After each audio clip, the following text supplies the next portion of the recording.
जय हिंद, बहुत बहुत स्वागत। आज का टॉपिक है हमारा अमोनिया का निर्माण लेने वाले हम लोग। अगर आप इंटरमीडिएट का एग्जाम 2025 में देने जा रहे हैं ना, तो 1 फरवरी से शुरू हो रहा है, उसमें से लेकर के और किसी कंपटीशन को एग्जाम, किसी भी कंपटीशन के एग्जाम को देने जा रहे हैं सर, उसमें भी आएगा, पक्का छपेगा। कल बीपीएससी वाला क्वेश्चन देखे हुए किए थे, सीधा क्लासरूम से कैसे 12th लेवल तक का उठा करके पूछ रहा है।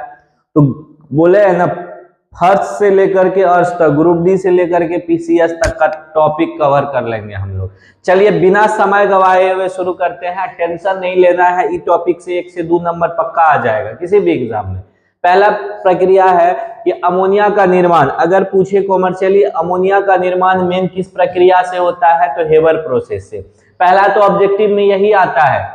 कई एग्जाम में, कंपटीशन का भी सर, ग्रुप डी से लेकर के इंटरमीडिएट तक के एग्जाम में पूछेगा कि अमोनिया का निर्माण निम्नलिखित में से किस प्रक्रिया द्वारा किया जाता है। हेबर प्रक्रिया। किस द्वारा? हेबर। किस प्रक्रिया द्वारा? हेबर। किस प्रक्रिया द्वारा? हेबर। गोबर याद रहेगा? हाँ, तो उसी से हेबर याद रख लेना है। तो हेबर प्रक्रिया से किया जाता है। अब है हेबर प्रक्रिया में आवश्यक शर्तें, ये भी पूछता है कि क्या क्या आवश्यक शर्त है। तो सर, दाब उच्च होना चाहिए। दाब क्या होना चाहिए? उच्च। उच्च दाब कितना? 150 से लेकर के 200 एटीएम के बीच में कोई भी दाब आप ले सकते हैं। 150 से लेकर के 200 एटीएम दाब होना चाहिए। ताप भी उच्च होना चाहिए। कितना? 350 से लेकर के 450। अब कहीं कहीं किताब में एनसीईआरटी में 400 डिग्री सेल्सियस है, वो भी सही है। इस बीच का कोई भी आप ताप ले सकते हैं, कोई दिक्कत नहीं है। उत्प्रेरक की आवश्यकता होती है, तो ये 12th बोर्ड में और एक बार जो है बीपीएससी में भी पूछा हुआ क्वेश्चन है कि उत्प्रेरक में आप क्या लीजिएगा, तो आयरन का, फाइनली डिवाइडेड आयरन का हम लोग क्या लेंगे, चूर्ण ले लेंगे। आयरन का चूर्ण और मोलिब्डेनम का भी चूर्ण ले सकते हैं, दोनों का मिक्सचर भी ले सकते हैं। अधिकतर एग्जाम में ऑप्शन में आयरन यानी लोहे रहेगा। उसके बाद पूछता है इसमें प्रमोटर भी चाहिए, तो प्रमोटर में KOH आप मिला सकते हैं। प्रमोटर में KOH मिला सकते हैं, मतलब प्रमोट करने के लिए, इसको एक्टिव बनाने के लिए ज्यादा ये प्रमोटर का काम करेगा। कौन? KOH। अब प्रक्रिया का नाम हेबर। आवश्यक शर्त 150 से 200 एटीएम। ताप अधिक होना चाहिए, दाब भी अधिक होना चाहिए। उत्प्रेरक में Fe का चूर्ण यानी लोहा का चूर्ण, मोलिब्डेनम का चूर्ण, प्रमोटर KOH। आगे बढ़िए। अब देखिए, इसको हम डायग्रामिक भी आपको समझा देते हैं। पहले तो रिएक्शन देख लीजिए। N2 नाइट्रोजन गैस और हाइड्रोजन गैस। एक और चीज यहाँ छूट गया है, रेशियो जो होना चाहिए सर, यहाँ हम दिखाए हैं 1:3 होना चाहिए। अगर अनुपात पूछे किसका किसका, N2 और H2 का अनुपात 1:3 होना चाहिए। ये भी याद रखिएगा, हेबर प्रक्रिया में अनुपात 1:3 होना चाहिए। अब आ जाइए, ये डायग्रामिक दिखाएंगे, पहले इसको समझ लीजिए रिएक्शन को।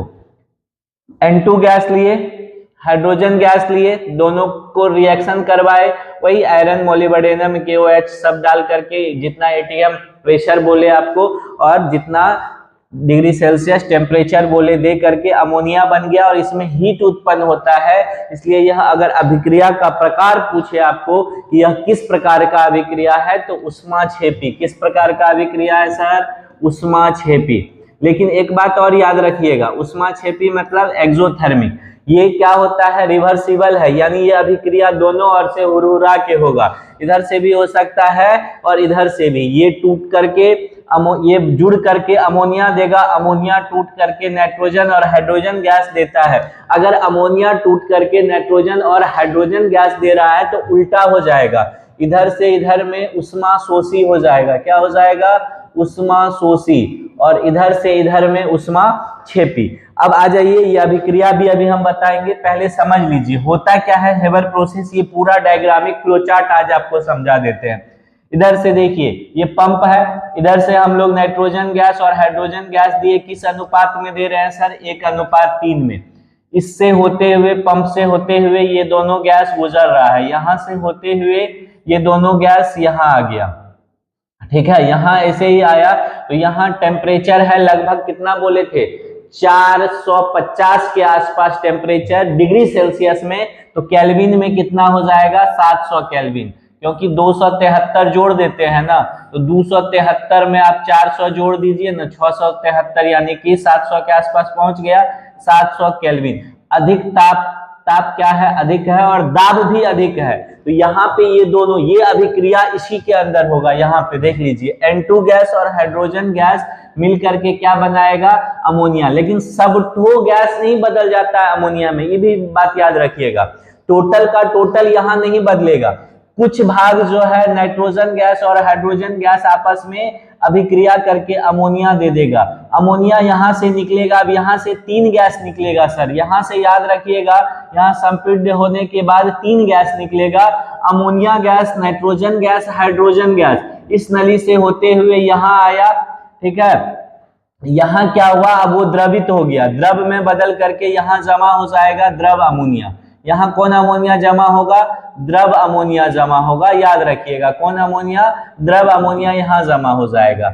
और फिर जो आपका क्या बचा है, N2 और H2 गैस, वो जो है निकल जाएगा, कुछ मात्रा अभी N2, ये द्रवीभूत हो जाएगा अमोनिया, अमोनिया द्रवीभूत होकर के भारी होगा, नीचे आ जाएगा, नीचे आ गया तो इधर से फिर आप उसको निकाल करके यूज में ले सकते हैं। लेकिन यहाँ टोटल का टोटल तो नाइट्रोजन और हाइड्रोजन गैस नहीं बदला था अमोनिया में, तो यहाँ जो नाइट्रोजन और हाइड्रोजन गैस निकला है, बचा है, वो फिर से क्या होगा, ये रिसाइकल में आ जाएगा, रिसाइकलिंग उसका शुरू होगा, फिर इधर से वो जा करके कौन, नाइट्रोजन और हाइड्रोजन गैस फिर यहाँ आएगा, और फिर वही चक्र चलते रहेगा, क्रमशः आपका काम फिर होते रहेगा, यहाँ तक नहीं जाएगा। यहाँ से जो है ना ये गैस फिर यहाँ द्रवीभूत होने के लिए आ जाएगा, ये कंडेंसर का काम है, यानी ये संपीड्य करके अमोनिया को लिक्विफाइड करके यहाँ गिराते जाता है, यहाँ टैप लगा हुआ है, आप निकालते जाइए, यूज करते जाइए। ये पूरा चार्ट है हेबर प्रोसेस का, ये पूरा का पूरा प्रक्रिया क्या है,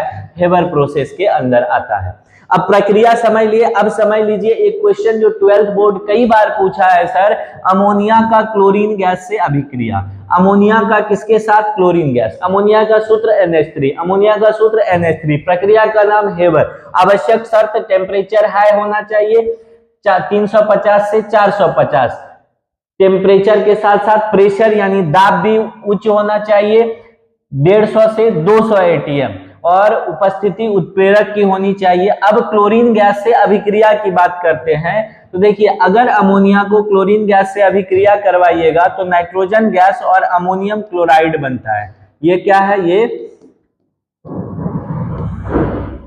अमोनियम क्लोराइड है, ये क्या है, अमोनियम क्लोराइड है, और नाइट्रोजन गैस। ये हुआ कम मात्रा में, बैलेंस कर लीजिएगा, ये हुआ कम मात्रा में, बैलेंस कर दे क्या,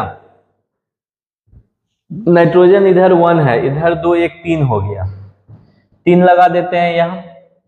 जैसे ही 3 लगाए, हाइड्रोजन यहाँ पहले क्लोरीन 2 है, यहाँ क्लोरीन 2, तो अब यहाँ 4 लगाना होगा, 4 लगा दीजिए, 4 लगाए तो 4 तिया 12 हो गया हाइड्रोजन, यहाँ 4 दूनी 8 ही होता है।